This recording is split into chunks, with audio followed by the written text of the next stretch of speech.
The final, tragic chapter of their story was about to be written. In the quiet of the Alexander Palace, the world of the Romanovs had shrunk to the sound of guards outside their doors. Each morning, Tsar Nicholas II, Tsarina Alexandra, and their 5 children, Olga, Tiana, Maria, Anastasia, and the young Tsarevich, Alexei woke not to the rituals of an empire, but to the rigid schedules of house arrest. Their vast palace was no longer a home, but a gilded cage. The provisional government, for a time, allowed them a semblance of dignity. Meals arrived on a timetable, windows were perpetually watched, and what was once a court became a perimeter. To maintain their sanity, they clung to routine. Routines were the only thing they could still control in a world spinning out of it. Nicholas, stripped of his crown, found solace in manual labor, splitting wood in the yard with a focus he hadn't known on the throne. It was work he could start and finish without needing anyone's permission. Inside, Alexandra knitted for hours, her hands busy, her mind wrestling with the unknown. The children's lessons continued around a grand table, a strange classroom where history was being unmade just outside their windows. The daughters wrote, practiced the piano, and helped with household tasks, their laughter echoing in halls that once hosted grand balls. Alexei, when his fragile health allowed, would lose himself in history books and build intricate models, creating small worlds he could command. A doctor still visited, and a priest conducted quiet services, small, fragile markers of a normal life. They were high-profile detainees, a family held in limbo. But then, the October Revolution of 1917 shattered this fragile peace. Power shifted violently, and the Bolsheviks saw the Romanovs not as former royals, but as a dangerous problem. The order came abruptly. They were to be moved. As winter tightened its grip, they were herded onto a train and sent east, into the vast frozen expanse of Siberia. Their destination was Tobolsk. The journey was a brutal introduction to their new reality. It was a miserable trek of drafts, unexplained delays, and whispered orders from grim-faced guards. The governor's mansion in Tobolsk was sturdy but plain, its far cry from the splendors of Tsarskoye Selo. Here, the world shrank further. Guards rotated frequently, anonymous faces in a revolving door of captivity. Rations were meager, shrinking with the seasons and the chaos that had engulfed the railways. Fuel became a luxury. To stay warm, the family huddled together, wearing layers of clothing indoors, their shared body heat a small comfort against the Siberian cold. Parcels from loyal supporters sometimes made it through, but they were a double-edged sword. Each item was opened, inspected, and itemized by officials before being passed on, a constant reminder of their powerlessness. In the face of this bleak existence, they leaned on two things: their faith and each other. Evenings were for prayer, for reading aloud, and for pouring their hearts into diaries. These journals weren't filled with political rage, but with the mundane details of their confinement, the weather, illnesses, and the smallest kindnesses from a servant, or even a guard. When they were allowed to write letters, the words were carefully chosen, always calm, meticulously avoiding politics. The girls, once grand duchesses, now mended their own clothes and copied passages from books to keep their minds occupied. Nicholas, ever the officer, maintained a precise log of his daily walks, noting the number of steps taken, even as the perimeter of his world shrank to a small enclosed yard. He signed his notes as Nicky and always addressed the guards with formal courtesy, clinging to the habits that had defined his life, even as the titles and ranks had vanished. By April 1918, the ground shifted beneath them again. Another order, another move. This time the destination was Yekaterinburg, a city humming with revolutionary fervor. Their new prison was a merchant's home, the Apitiev House, ominously renamed by its new keepers, the House of Special Purpose. The tone here was different. It was harder, colder. The local Bolshevik command ran the house with an iron fist. The windows were painted over and curtains were ordered to be kept shut, plunging their lives into a perpetual twilight. Speaking to a passerby through the fence was a punishable offense. Searches became more frequent and invasive, the guards' hands rummaging through most personal belongings. Any lingering hope of being sent abroad or traded for political prisoners evaporated. They were no longer being managed, they were being controlled. They were assets, pieces in a deadly game. The immense strain took its toll. Alexandra's chronic ailments worsened. Fatigue, pain, and crippling anxiety became her constant companions, impossible to hide in such close quarters. Alexei's hemophilia, a shadow that had loomed over his entire life, flared up after a minor bump, leaving him bedridden for days. His sisters took turns sitting by his side, reading to him, their soft voices a shield against his pain. Olga, Tatiana, Maria, and Anastasia adapted to the cramped rooms and the strict lights-out policy. But a change was clear in their diary entries. They became shorter, more guarded. The hope that had flickered into Tobolsk was being extinguished. They began to understand that release was no longer a likely outcome. And yet, even in this suffocating atmosphere, they maintained their grace. Nicholas continued to sign his letters as Nicky, addressing his captors as Mr., never acknowledging in words that his rank, his empire, and his world had been annihilated. In a final desperate act of foresight, the girls and their mother secretly sewed family jewels into the seams of their corsets and clothing. They were a hedge against an uncertain future, a potential bribe for an escape that would never come. Ironically, these hidden gems would soon serve a very different purpose, hardening into makeshift shields that would deflect the first volley of bullets. As July approached, The atmosphere in the house of special purpose grew thick with dread.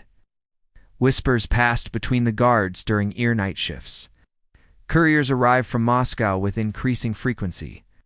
In the nearby barracks, alcohol loosened the tongues of the soldiers. The agonizing period of waiting began to stiffen into a terrible certainty. Their fate was being decided, and the orders would come from the capital. Outside the painted windows, the world moved on. But inside, the ticking of the clock grew louder with each passing hour. July 1918 pressed in on the Ipatiev house and on the family trapped within its walls. Time was running out. The final days of the Romanovs were shrouded in a tense quiet. Keys clicked, doors scraped, and guards spoke in hushed tones. Inside the Ipatiev house, the family tried to maintain a routine, but a nervous energy had taken hold. Notes passed more frequently between officers, night watches grew longer, and even the children could feel the oppressive atmosphere. The rooms remained sealed, windows covered, and a steady stream of orders arrived from unseen superiors. On the night of July 16th, a strange calm descended. It was late. The lamps burned low. Nicholas sat at a table, reading from a Bible. In the next room, Alexandra prayed before lying down to rest. The daughters, Olga, Tatiana, Maria, and Anastasia, folded their clothes and whispered to each other, while young Alexia, plagued by the pain in his joints, drifted in and out of sleep. They had packed trunks and laid out coats many times before, always clinging to the hope that the next move might lead to exile or even freedom. Sleep came fitfully as the house settled into a silence broken only by the creak of stairs and the scrape of guards' boots. Round 2 in the morning, the commandant, Yakov Yurovsky, appeared with an order. He informed the family they were being moved immediately for their own safety. They dressed quickly. The loyal servants who had remained with them, the family doctor, a footman, a maid, and a cook gathered pillows and medicine. Guards then escorted the entire group down a narrow set of stairs into a small, bare basement room. Few chairs stood against one wall. They were told to wait. Some were told it was for transport. Others for a photograph. Nicholas stood beside Alexandra, who sat in a chair. The children clustered close, trying to comfort each other. Their attendants took their places near the door. The minutes ticked by in the cramped, damp space. Then Yurovsky re-entered, followed by a squad of men carrying revolvers. He held a piece of paper and, in a flat voice, read a brief, brutal sentence of judgment from the Ural Soviet. The meaning of the words landed before he even finished speaking. Nicholas, bewildered, turned toward him and tried to ask a question. The first shots cut him off. Smoke instantly filled the room. Muzzle flashes illuminated the whitewashed walls in stark, violent bursts. The deafening echo of gunfire bounced between the ceiling and floor. Screams mixed with shouted commands as bullets tore through the air, striking bodies, ricocheting off corset stays, and ripping chunks from the plaster. The girls had jewels sewn into their bodices, a secret stash meant to fund a potential escape. In a cruel twist of fate, these hidden gems acted as makeshift armor, deflecting some of the initial bullets and forcing the shooters to move in closer. The firing stopped, then started again as the thick, acrid haze choked the air. After the first volley, the executioners used bayonets and close-range shots to finish their grim task. In the chaos of noise and dust, 20 minutes passed before an unnerving silence finally fell over the basement. But the work was not over. The bodies were loaded onto a truck and driven out under the cover of a dark sky, heading toward a forest north of the city. In a clearing near a place called Koptyaki, the executioners began the gruesome process of erasing their crime. They cut away clothing and disfigured the bodies to prevent recognition. They poured fuel and acid over the remains, attempting to burn the faces and hands beyond identification. A shallow pit was dug to hold most of the victims, while a few were taken to a second, nearby site to confuse any future search efforts. They covered the graves with earth, dragged branches over the disturbed ground, and churned up the road to hide their tire tracks. They believed they had created a permanent secret. Years later, however, investigators began to uncover the truth. They found bones, buttons, and other small fragments in those very pits. In the 1990s, with the advance of modern science, DNA tests matched the remains with living relatives of the Romanovs, closing a historical loop the killers had tried to sever with fire and acid. One small piece of evidence, a button from the Tsar's uniform that a guard had kept as a souvenir, helped lead investigators back to the final resting place. 3 centuries of Romanov rule did not end on a battlefield or in a grand palace. It ended below ground, in a small room with white walls. The story outlived the empire that created it, circulating in whispers for decades before re-emerging into the light as a powerful symbol of loss and, for some, devotion. The dynasty that had built a vast empire fell not with a bang, but in the brutal silence of abasement.